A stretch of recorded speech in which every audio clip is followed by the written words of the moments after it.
Match গড়াপেটা কিংবা cricket মাঠে অনৈতিক কোনো কর্মকাণ্ড হলে অবশ্যই বিসিবিকে জিরো টলারেন্স নীতি গ্রহণ করতে হবে। খেলাটাকে শুদ্ধ রাখতে গেলে বিসিবিকে কঠোর হতেই হবে। কিন্তু কথা হলো যে ঠিক যে প্রক্রিয়াতে এনামুল বিজয় সহ 9 ক্রিকেটারের বিরুদ্ধে একরকমের ব্যবস্থা গ্রহণ করেছে বাংলাদেশ ক্রিকেট বোর্ড, সেটা আসলে কতটা যৌক্তিক?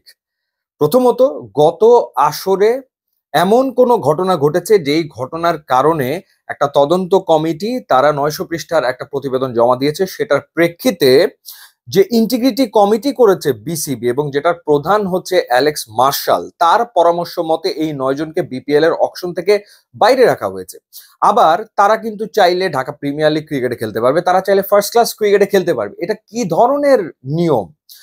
এনামুল বিজয় তিনি তীব্র প্রতিবাদ জানিয়েছেন এবং তার মান ক্ষুণ্ণ হয়েছে, তিনি সেটা জানিয়েছেন এবং তিনি বলেছেন তিনি যদি দোষী হয়ে থাকেন তাহলে প্রমাণ দিক এবং তাকে আজীবনের জন্য ক্রিকেটে নিষিদ্ধ করা হোক। এনামুল বিজয়ের কথা ভীষণ রকমের যৌক্তিক, কোনো সন্দেহের ব্যাপারে নাই। কিন্তু বিসিবি কি এখন পর্যন্ত কোনো প্রমাণ সামনে আনতে পেরেছে? তেমনটা কিন্তু আমরা দেখিনি।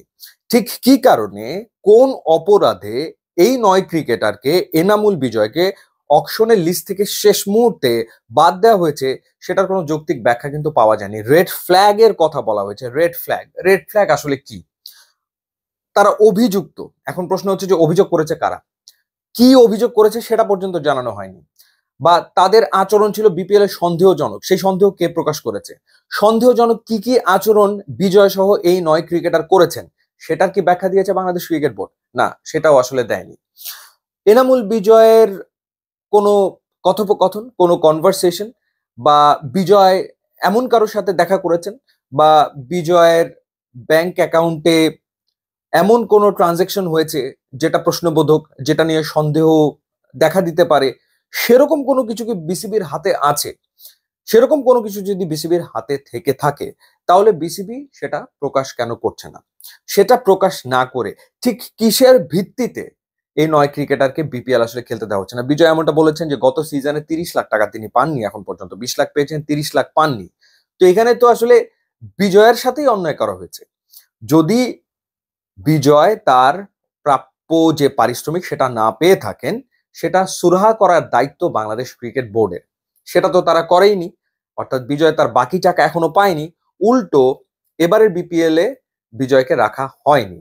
একজন ক্রিকেটারের রুজি রুটি হচ্ছে ঢাকা প্রিমিয়ার লিগ ক্রিকেট বা বিপিএল, সেখানে তাকে খেলতে দেওয়া হচ্ছে না।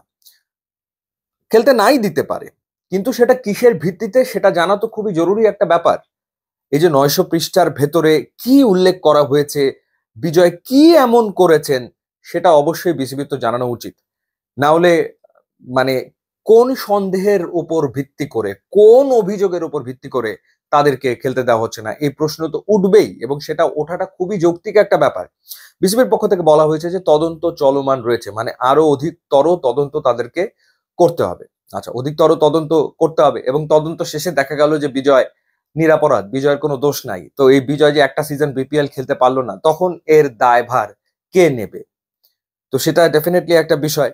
খেলাটাকে পরিচ্ছন্ন রাখতে এই 9 ক্রিকেটারকে দূরে রাখা হচ্ছে, তার মানে তো অলরেডি তাদেরকে শাস্তি দিয়ে ফেলা হচ্ছে, তারা আসলে অপরাধ করেছে, তাই তো?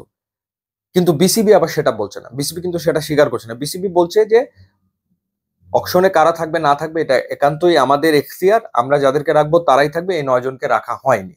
এবং কেন রাখা হয়নি সেটা কি তারা কোনো রকমের কোনো ম্যাচ গড়াপেটার সাথে জড়িত কিনা সে ব্যাপারে স্পষ্ট কোনো বক্তব্য বিসিবির পক্ষ থেকে নাই। এটা কি ধরনের কথা? হয় তথ্য প্রমাণ দিয়ে বলে দিতে হবে যে এই কারণে তাকে রাখা হয়নি, তথ্য প্রমাণ দিয়ে বলতে হবে যে এই কারণে বিজয়ের আচরণ ছিল সন্দেহজনক, তথ্য প্রমাণ দিয়ে বলতে হবে যে এই কারণে বিজয় ছিল অভিযুক্ত। সেগুলো কোনো কিছু না করে শুধুমাত্র জাস্ট মৌখিকভাবে বলে যে সন্দেহজনক, অভিযুক্ত, সে কারণে রাখা হলো না, এটা কোনোভাবেই গ্রহণযোগ্য আসলে হতে পারে বলে আমার কাছে মনে হয় না। ইউটিউব এবং ইনস্টাগ্রাম লিঙ্ক আছে, আপনারা যদি যোগ দেন তাহলে খুবই খুশি হব। And thanks for watching.